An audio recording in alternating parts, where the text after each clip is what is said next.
ओम शांति। जिसकी बुद्धि प्रभु में निश्चल हो जाती है, जिसकी बुद्धि भगवान में निश्चल हो जाती है, उसके क्या लक्षण होते हैं? जिसकी बुद्धि भगवान में स्थिर हो जाती है, अचल हो जाती है, निश्चल हो जाती है, उसके क्या लक्षण होते हैं? वो स्थिर बुद्धि वाला कैसे बोलता है, कैसे बैठता है, कैसे चलता है और कैसे व्यवहार करता है?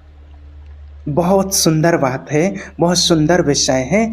जिसकी बुद्धि प्रभु में स्थिर हो गई है, उनके लक्षण कैसे होते हैं, जिससे समझा जाए कि इनकी बुद्धि ईश्वर में स्थिर है। वो कैसे बोलते हैं, उनकी वाणी से कैसे पता किया जाए कि जो बोल रहे हैं ये स्थिर बुद्धि वाले हैं, या जो बोल रहे हैं ये चलायमान बुद्धि वाले हैं, या फिर इनकी अभी परमात्मा में निश्चय बुद्धि नहीं हुई है। वो बैठते कैसे हैं, वो व्यवहार कैसे करता है, वो चलता कैसे है? तो देखिए, जिसकी बुद्धि परमात्मा में अचल हो गई है, स्थिर हो गई है ईश्वर में, उसकी संपूर्ण कामनाएं भली भांति शांत हो जाती हैं। संपूर्ण कामनाएं उसकी भली भांति शांत हो गई। अब कुछ नहीं चाहिए उसको। संपूर्ण कामनाएं शांत हो जाती हैं, उसकी कोई भी कामना नहीं रहती है। जिसकी बुद्धि प्रभु में स्थित हो जाती, स्थिर हो जाती है, अचल हो जाती है ईश्वर में, वो अपने आप में संतुष्ट रहता है। वो अपने आत्म स्वरूप में नित्य डूबे रहते हैं और वो अपने आप से, अपने आप माने ईश्वर में, भगवान में, किसी क्रिया से नहीं, किसी पदार्थ से नहीं, बाहरी किसी सपोर्ट से नहीं, वो अपने आप से ही, वो आत्मा अपने आप से और अपने आप ही परमात्मा में लीन रहते हैं। और देखिए, भगवान को सबसे ज़्यादा सुख और प्रसन्न करने वाली, सुख पहुंचाने वाली और प्रसन्न करने वाली जो बात है, आपको अपने आप को दे देना, ये सबसे बड़ी सेवा होती है। हम लोग अपने को बचा लेते हैं, अपने को बचा के रखते हैं और पदार्थ आदि दे देते हैं, पहुंचा देना चाहते हैं। हम, कई लोग कहते हैं महीना दे सकते हैं, महीने की इतनी सेवा दे सकते हैं, महीने का इतना भगवान की सेवा में लगा सकते हैं, रुपए दे सकते हैं, भोग सामग्री आदि जो चाहिए वो दे सकते हैं। कई लोग होते हैं ना जो वो कहते मना, भोग के सामान ले जाइए, भोग के लिए सामग्री ले जाइए, पैसा भी दे देते हैं और वो आ नहीं पाते हैं बाबा के घर तक। और कई भक्त लोग मंदिर तक नहीं जा पाते हैं, तो वो उनके भक्त जो पहुंचते हैं, मना उनसे मिलने वाले, तो उनको वो दे देते हैं अपना दान दक्षिणा जो भी देना होता है। बाबा के बच्चे भी कई जगह ऐसे होते हैं कि जो सेंटर तक नहीं पहुंच पाते हैं, अपना सहयोग भिजवा देते हैं कि हम नहीं जा सकते हैं, टाइम नहीं है, हम नहीं पहुंच पाते हैं।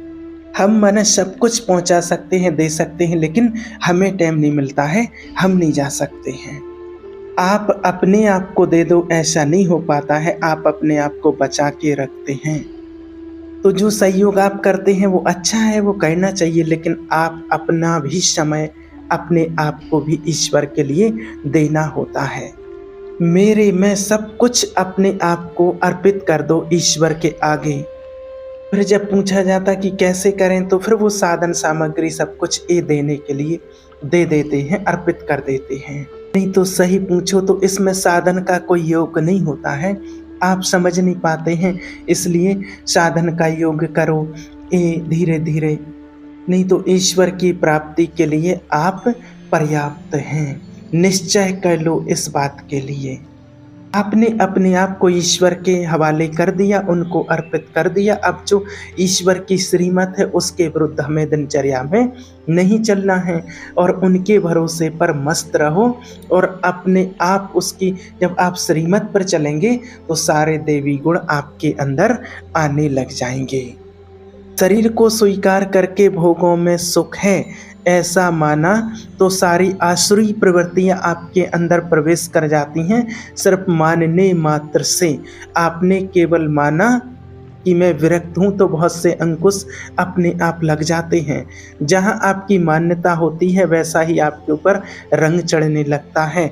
आपने ऐसा माना मैं ईश्वर की संतान हूँ, मैं भगवान का बच्चा हूँ, भगवान की बच्ची हूँ, और उनके सारे सद्गुण आपके अंदर आना शुरू हो जाते हैं, जो देव आत्माओं में होते हैं, देव कुल की आत्माओं में होते हैं। जब हम ये निश्चय कर लेते हैं, आत्मा जो ये निश्चय कर लेती है कि मेरा एक ईश्वर के सिवाय और कोई नहीं। अब जो कामनाएं होती हैं वो सुख के लिए होती हैं। कोई भी कामना, ये खाऊं, ये सुनूं, ये देखूं, तो ये सब कुछ फिर आप उस ईश्वर के ऊपर छोड़ दो। जो दिया, जो मिला, जो खिलाया, जहाँ बैठाया, उसमें ही सुख की अनुभूति होगी। अब जब आपने सब कुछ दे दिया, अपना तन मन धन, तन सबसे पहला जब हमने उनको अर्पित कर दिया है, तो समझो कि ये मकान हमने, शरीर रूपी मकान हमने उनके नाम कर दिया, ईश्वर के नाम कर दिया, तो फिर ये सब कुछ उनका हो गया। अच्छा बुरा जैसा भी शरीर था, बस मन से, बिल्कुल दिल से उनके नाम कर दिया कि ये उनका है। कैसे चलाना, जैसे कोई मकान होता है ना, वो उसके नाम दूसरे को बेच देते हैं, उसको रजिस्ट्री कर देते हैं, तो फिर वो उसका हो गया। फिर बेचने वाले का उस पर कोई हक नहीं रह जाता है कि उसको क्या देख रेख करना, क्या करना। जिसको बेच दिया वो जाने, उसका काम जाने। इसी प्रकार से ऐसे ही हमने अपना जीवन प्रभु के हवाले कर दिया। अब आप बिल्कुल निश्चिंत रहो।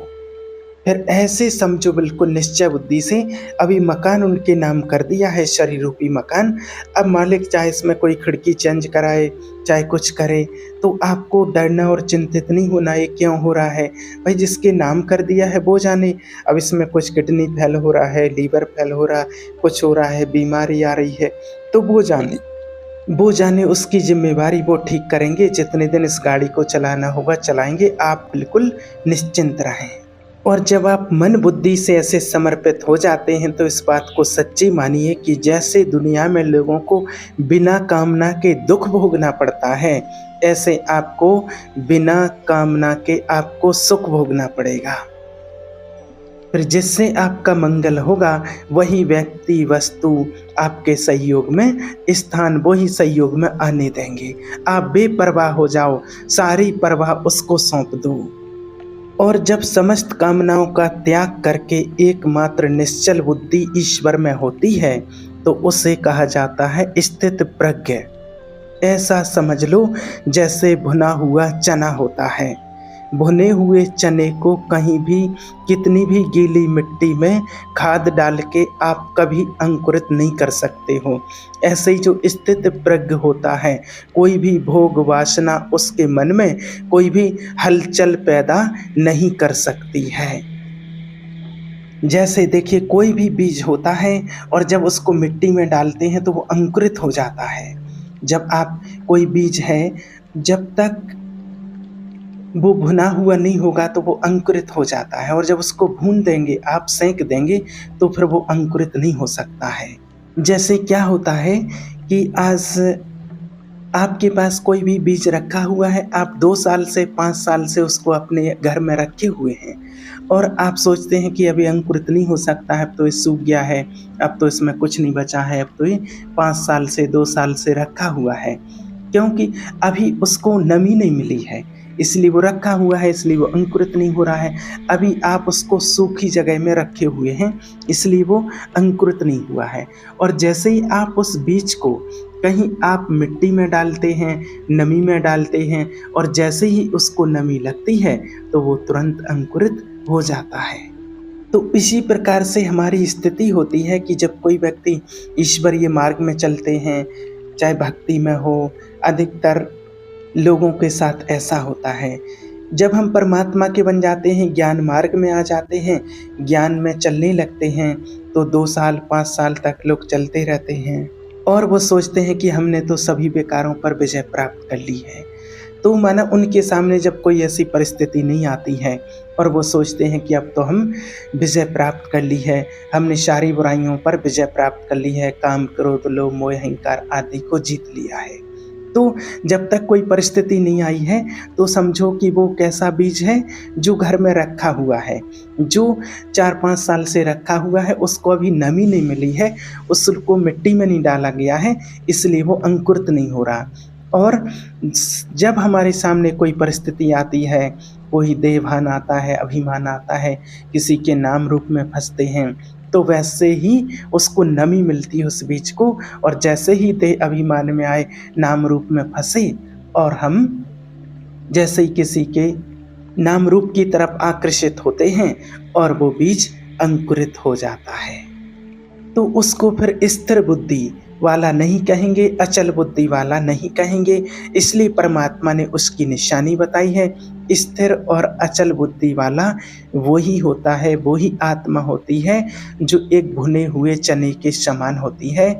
उसकी स्थिति ऐसी हो जाती है कि उसको किसी भी जगह में राग दोष से कोई मतलब नहीं होगा। उसकी स्थिति ऐसी हो जाती जैसे चना भुन जाता है, अब उसको आप चाहे पानी में डाल दो, ज़मीन में डाल दो, कितना भी खाद डाल दो, कितना भी पानी दे दो, लेकिन वो अंकुरित नहीं हो सकता है।